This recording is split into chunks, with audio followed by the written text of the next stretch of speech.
Coming up on Carolina News, sweat, strategy, and stakes. The 2026 governor's race is in full swing. I've been fighting this fight since the day I was elected to the Senate. Plus, Carolina News is here in Phoenix at the Mortgage Matchup Arena with a full coverage of USC's Final Four. And the hidden crisis inside our jails, why mental health is becoming a growing concern. Carolina News starts now.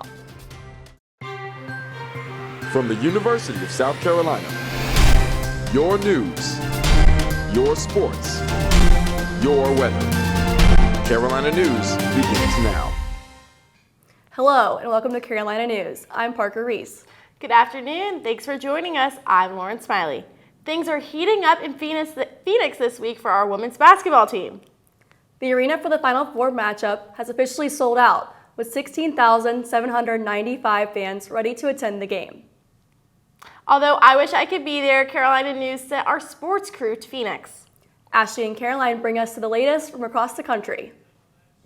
Lauren and Parker, we're having a great time out here in the desert. Earlier today, we actually spoke to players about their upcoming rematch of last year's national championships and their feelings on playing UConn again. 3, 2, 1.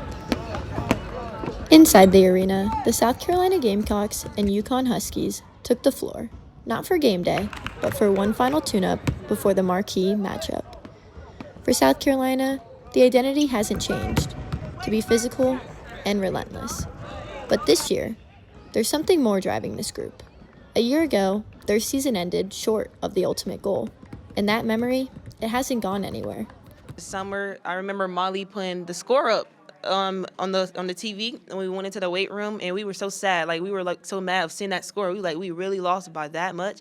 And then I remember going back to watch that game too. I was like, it was little mistakes that we did that we could have fixed. And I said, I used to tell myself we'll probably see them again. I mean, they're a great team, and we're seeing them again. But honestly, you got to look at this game as they're in our way of getting to the national championship. There's one end goal, and I'm pretty sure everybody's here is to win a national championship. So just got. Although this is a rematch, the team is looking very different from last year. We have a lot of, new faces. A lot of people first time ever experiencing a Final Four. So I think from previous years, teams were like vets. They experienced Final Fours, they experienced Sweet 16. But with this team, they're all new. And I think I have a big job of trying to tell them how big of the likes it is we're coming to the Final Four. But at the end of the day, You're going out there and playing basketball, you just play to the best of your ability, and then everything will take care of itself. South Carolina has a chance to respond tomorrow, to turn last year's ending into this year's statement. We'll keep you updated on the remainder of the tournament. For Carolina News, I'm Ashley Leonard. Ashley and Caroline will continue to keep us updated as the momentum picks up through the weekend. The weather in Phoenix is looking hot and sunny. Fernando, how are we looking here in Columbia today? Lauren, the weather out here is looking great. But now it's clear as water. The weather is looking great. The water, there will be some rain upcoming tomorrow and over the weekend on Easter Sunday. And pollen count has been growing throughout South Carolina, especially in the Midlands. I'll have more later in the show. A series of arrests involving drugs and animal cruelty is happening right now in Kershaw County. The sheriff just got finished holding an update on these cases. Carolina News was there. Montreal, what's happening? I'm currently standing outside of Kershaw County Sheriff's Department, where Sheriff LeBone just gave a press conference regarding the arrest of 5 suspects for animal cruelty and drugs. Early yesterday morning, Kershaw Sheriff's Department conducted 2 search warrants on 2 separate houses, 1483 and 1489 Dixon Road. The warrant was originally for drugs, but when the officers got there, they found something unique. One of our deputies, while they were walking around the property, noticed something that really caught their attention. Between both houses, 28 dogs and 1 pig were found living in unsuitable conditions, and 4 dead dogs were also discovered on the property. So we don't know how these dogs died, but we know that the conditions there it was horrible. Brandon Stephen Dixon took responsibility for the animals and was charged with 29 counts of ill treatment of animals and 4 counts of failure to bury dead animals. The Kershaw County Humane Society took responsibility for taking care of the dogs once they were seized from the property. If you're looking to adopt a puppy or just want to help the Kershaw County Humane Society, you can visit their online website or their Facebook page. Live from Kershaw County, Montreal Belton, Carolina News.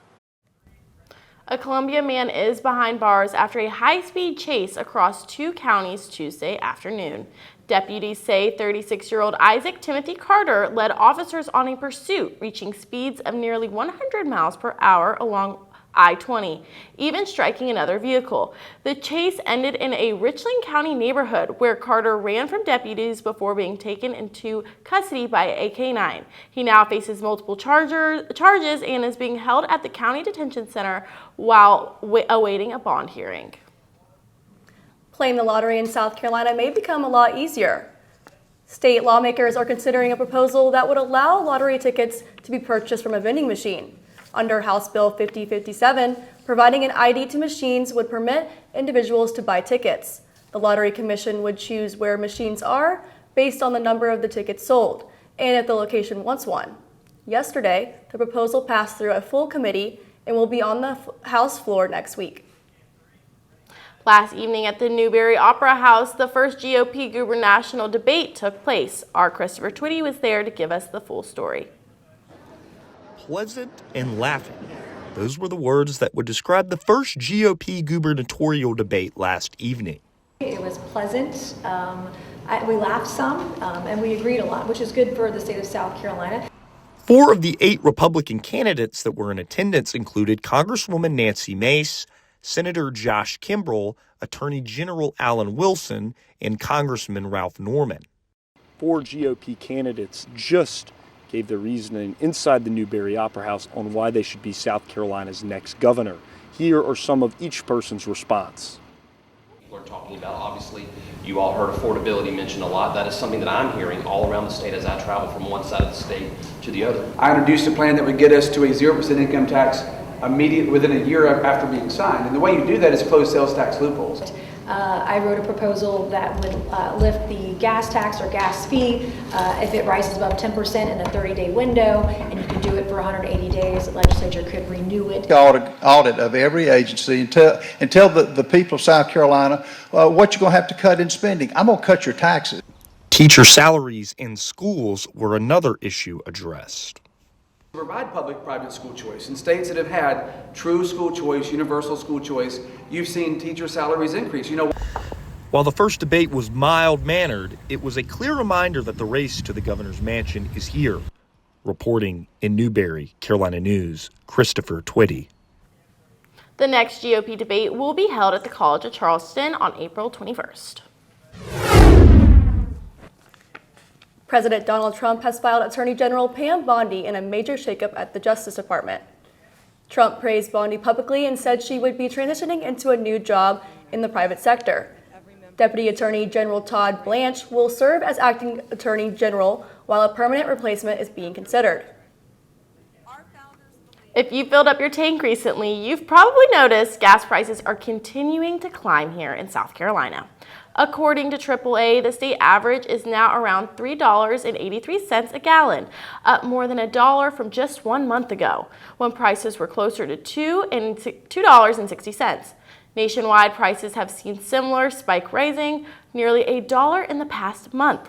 Experts say higher demand and global supply issues are driving the increase, with more possible pain at the pump as we head into summer travel soon. Lake Murray Park is back open for the season, and if you're heading out, you'll need a plan to head to park. A new system is now in place as crowds return for the warmer weather. Our Aiden Bro is on the scene to see how visitors are reacting.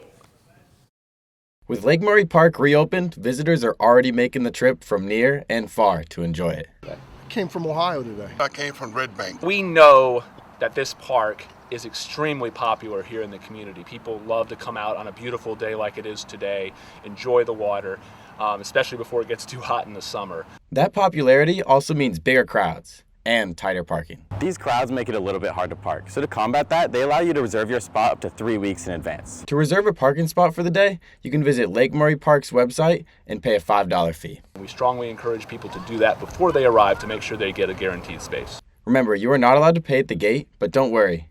If you forget to reserve ahead of time, you can scan a QR code at the entrance to pay on your phone. The owner of this lake, Dominion Energy, wants to ensure people know where the money from this fee goes. Every dollar from the purchase is going to go towards the upkeep of the parks and the lake management in general. And while most visitors say the fee is fair, I think if the money is used, for upkeep of this park, it's worth it. $5 per car is reasonable. they also hope to see improvements. I think, just keeping the shelter houses up and the picnic tables, keeping the sand raked and the trash emptied and that type of thing. They can use more shaded area, more canopies. Maybe it can be done. The benches can be redone, and just more shaded area because South Carolina get very hot. With the weather getting warmer and crowds continuing to grow, make sure you reserve your spot, wear your sunscreen, and have fun. At Lake Murray, I'm Aiden Bro, Carolina News. Officials say reserving ahead of time is the best way to guarantee a spot, especially on busy weekends. Coming up on Carolina News, a deeper look on mental health in jails. It's important to get them that support while they're there in hopes that when they get out, they'll be connected to the right supports. Welcome back to Carolina News. Jails are increasingly housing people with mental illnesses, but some say this does not need to be a first step, instead, a last resort. Our Catherine Wagner took a look at how mental health is affected in jails. I don't think so. Yeah. Perfect. This is Eric, a 26-year-old now using his voice to speak out about mental health. Around that same time, I was also using substances, and during that time, of just elevated mood, and erratic behavior. But before being diagnosed, Eric says mental health struggles took over, eventually leading to time behind bars. I was engaged in an activity that was ultimately landed me in jail in 2019. And while in jail, I really had a continued difficulty in eating, sleeping, and getting proper care. And for his mom, Kelly, more awareness on mental health could have made all the difference. Is that person's behavior criminal, or is that behavior because of a mental health condition?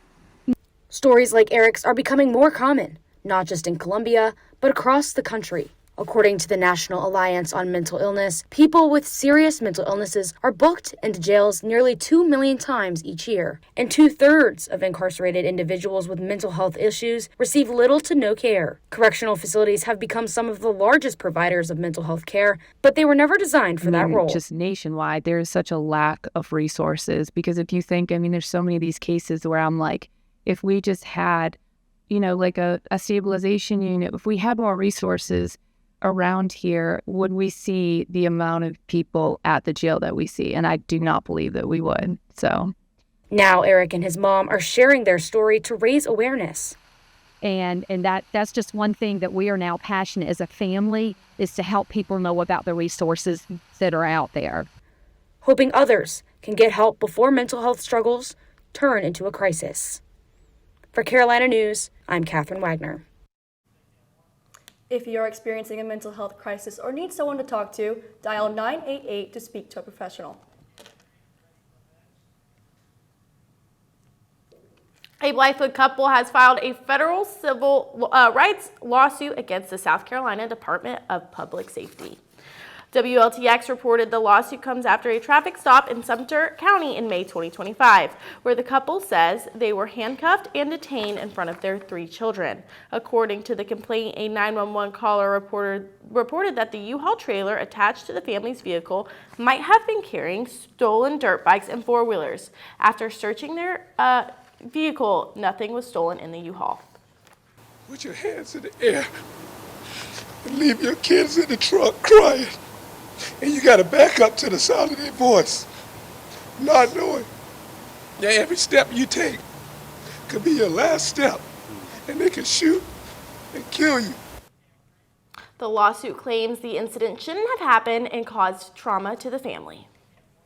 High school students in Richland 1 are taking classes to prepare for their career and get certified. Our Kayla Oliver takes us to their graduation. Today, over 800 students were honored for CTE completion. Career and technical education programs are giving students hands-on experience in fields like construction, healthcare, and technology. High school students are allowed to get certifications to help them either start a career or get ahead in college. It's very useful. It taught me a lot. I got certified OSHA 10, first aid, CPR, and everything at the age of 16. Students, after being in the program, feel career ready. Actually felt career ready since 11th grade. Parents believe this is a great opportunity for their children. Well, it's an amazing program. I feel like it gets them ready for what they want to do in life. Educators see how much their students change from start to finish of the program. Times it's unbelievable. Students really get serious as they start to learn about what it takes to succeed in their career. As the students walk across the stage, they can gain a new self-confidence as they are commemorated for their success. For Carolina News, I'm Kayla Oliver. The program offers over 16 different career paths for students ranging from cosmetology to firefighting. Students in Richland 1 were recognized this morning for surpassing a district-wide reading goal in Columbia. Across the district, students have collectively read more than 4 million minutes, exceeding their goal of 2.5 million minutes. The 2026 Superintendent's Book Challenge celebration took place at W.A. Perry Middle School. Elementary and middle school students who have read at least 1,500 minutes were honored. The celebration included awards, books, and outdoor fun. We celebrate says a lot, and so I think it's important to celebrate our academics. We know that we have a culture that loves to celebrate sports, and I'm a sports guy. I love sports as well, but what we celebrate says something about who we are as a people. As a reward to the students, the superintendent promised and delivered on his word and skydived out of a plane in celebration of their achievement. Free parking in Columbia, you heard that right. In celebration of Easter this Sunday, the City of Columbia will be offering complimentary parking. This will take place in all city parking decks beginning today at 6 p.m. through 2 a.m. on Monday, April 6th. But quick warning, there will be normal parking enforcement happening on Saturday in the 5 Points and Bull Street districts from 9 a.m. to 7 p.m. NASA launched astronauts on a historic Artemis moon mission. NASA's Space Launch System rocket lifted off from Launch Pad 39B at the agency's Kennedy Space Center in Florida at 6:35 p.m. Wednesday. 4 astronauts boarded the Orion spacecraft on a planned test flight around the moon and back. The successful launch is slated to be approximately 10 days long. Around 7:49 p.m., the Artemis II mission is performing a critical translunar injection burn. Turning now to the forecast, our Fernando Banda gives us an update on what the weather is looking like right now.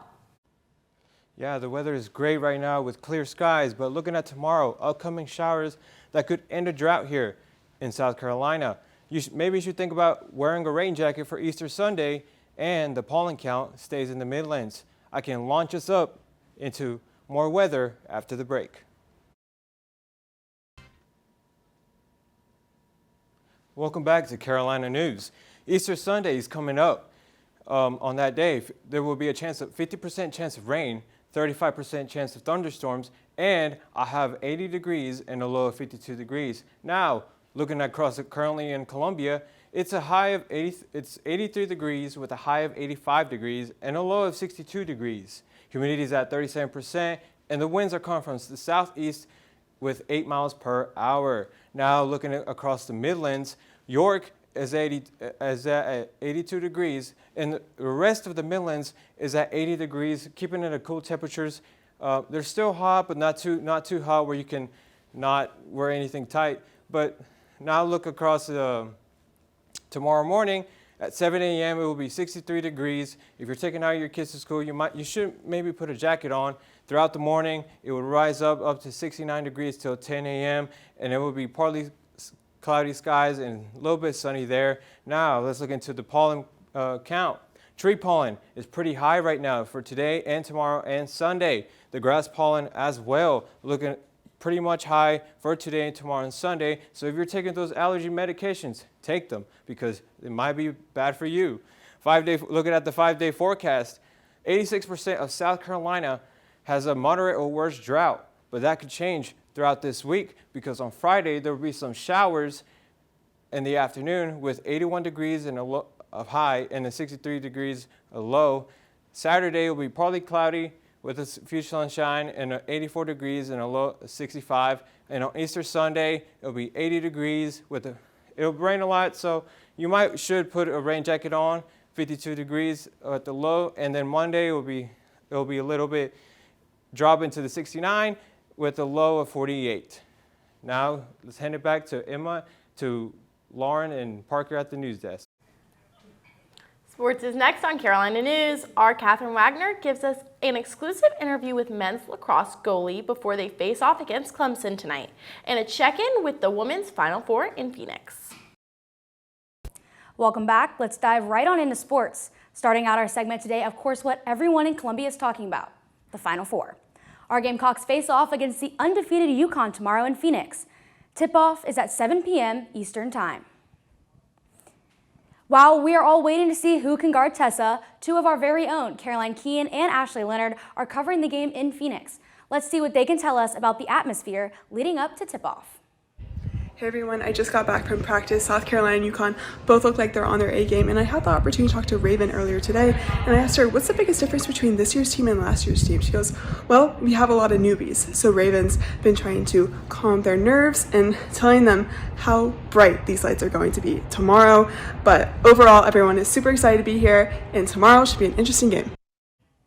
Thanks, Caroline. Following the USC-UConn game, Texas and UCLA will ball out at 9:30. And the championship game tips off Sunday at 3:30 Eastern Time.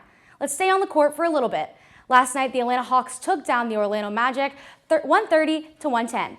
You can see here that the Hawks started off strong and never let up as Alexander Walker hit a contested three in the second quarter and then again just 3 minutes later. The Hawks are now ranked 5th in the Eastern Conference and are riding on a 3-game winning streak.